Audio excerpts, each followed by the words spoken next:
Shalom, my name is Yehoshua, and I'm making this video from Jerusalem. Michelle Obama, Good Morning America. First, congratulations. I thought it was an excellent interview. But I want to comment on some things that are, I think, very important to you, to your husband, to your family, your community, to the nation.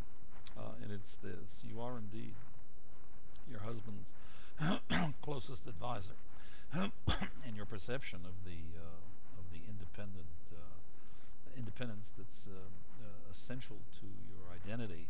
In fact, the identity of each one of you should be maintained is a very good generalization. I would add the suggestion that the most vital, the most fundamental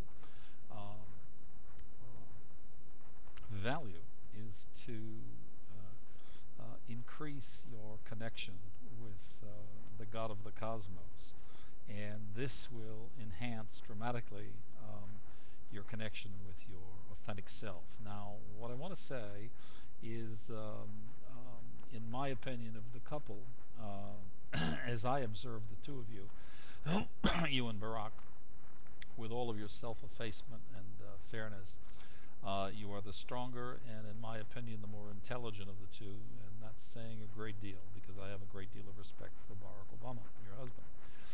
And I don't say that to be, it's my observation. Now, what am I really meaning to say? I'm saying you're the smarter because the job of women is really people. You're very people smart. You've got a half a dozen or a dozen PhDs in human perception. Now, it's in this context that I want to speak directly. Barak is surrounded by a lot of people, and you have to keep a very close eye on those relationships. He is exceedingly, in my opinion, naive about a lot of things, and I'm certain that you already know this. You know it, in fact, better than most people. I'll give one specific example. I've supported Senator Obama, your husband, since the very beginning.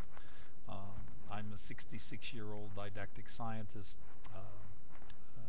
an American living in Jerusalem for 22 years, having given up on America, the gridlock, the corruption, the extreme distortions, the bias of Wall Street over Main Street, the list goes on ad nauseam. The context of coming up to Israel was for, to complete the thought, born anthropological humanist father and a traditional spiritualist mother, born Michael F. O'Donnell, an Irish Catholic. My mother had Jewish roots and family. I returned to Jerusalem and I've lived here for 22 years. Now, about this matter of his advisors. He is, in my opinion, exceedingly naive. He's surrounded by people that they have their own agendas, and when he gets to Washington, it's going to intensify. And let me be specific. I've tried to get some very important information to him, and for many months, and an impenetrable wall, and that smacks of a socialist face that has underlying communist roots in the staff and around him, because that means they want to control him. And I would put up a red caution flag in your dialogue and in your advice with him that he is considerably less naive about the enormity of the implications in the formulation of policy, and because there's a very high probability that he will be the next president. Probably the most significant piece of information that he should be advised of, which is this: the collapse of the local reality globally. I observed 18 years ago, and nobody knows what it means. Well, what it means is the end of the exile of man and mankind, and the ascent, in secular terms, it means the end of the pre-modern era to the ascent to the post-modernity, to the post-modern era. And in religious terms, it means the redemption of man and mankind. And the model of exile was giving to receive, I give, I get. And the new paradigm of man's ascent to the new quantum reality of redemption is receive to give. Receiving what? Receiving the authentic you, to give the authentic you to the girls, to your husband, your family, your community, your nation. So this is what we're going forward with, and there will be coming out of Jerusalem a Zeitgeist, spirit of the generation that will eclipse in delivery of content the change we can believe in, the campaign, the primaries, winning the presidency, etc. And it'll come out of nowhere, and it will it'll affect and change the world, just as the campaign for Barack Obama is changing the face of America.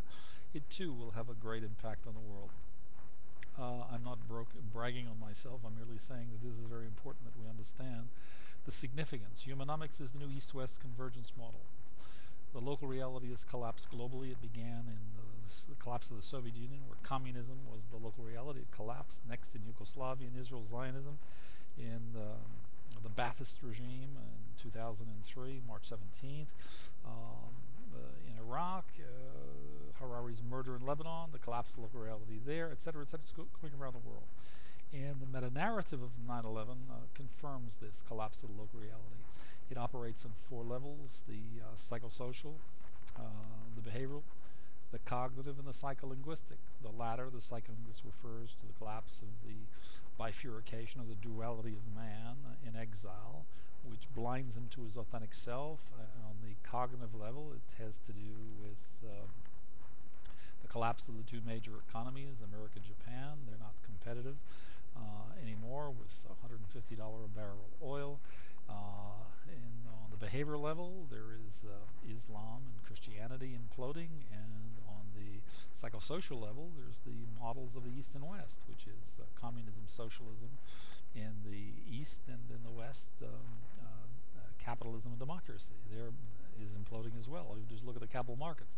So these are the most important advices. I'm the author of the new East-West convergence model, which is Humanomics in general, and it's comprised of 2 paradigms: receive to give, which is the new cognitive behavioral science first principle. That is its central organizing principle. And the new economic paradigm, receive to give, developed this new global technologic infrastructure with a mandate from the Congress as world-class global technologic infrastructure. It will create tens of millions of jobs beginning at the end of year 1 and running at the rate of tens of thousands a month.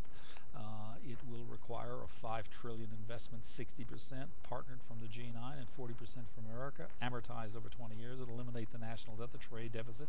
It will eliminate the Social Security deficit. It's a win-win situation. It will transform the structure. It will retrain and retool and re-educate the entire workforce. Now, the socialists that are the broom closet, fellows that have all slicked up and slid up next to your husband in the campaign, and they're coming in the door by the truckload now, they don't want this. They don't want America to have this. They don't want your husband to know about this. So as his very best advisor, you have to have some very cogent, clear thinking, over the horizon analyzers, vision and content, and he's got to get some really good advice where he's not going to be getting, he's going to get obfuscation and obstruction and smoke and clouds. And look over there, Barack, because there's a lot of socialists in Washington with their shoulder to the wheel that are rooting for the collapse of the local reality that is the government of America, its economy, its currency, etc., etc., and they're working very hard and they're working overtime to see that that happens. And so he's going up against some very, very strong odds. And then there's the natural conditions that mitigate against the successes. And the other thing I would say is that the policies are peripheral, they're nominal. If you take the entire agenda of his economic policy, it's 95% demand side. He needs a supply side new project for the global technological. Anyway, that's enough for now. I'm the author of the new economic paradigm. Thank you for listening, and most of all, thank you for being you. You're a blessed soul. Continue to be his strongest and best advisor. In fact, the truth of the matter is, I vote for you for vice president. In fact, don't tell anybody, but I actually vote for you to be president, and Barack can be vice president. Anyway, said that. All the best to you, Michelle, and keep up the good work. And you're a grand lady and a fine mother, and you can be very proud. Thank you so much. Shalom.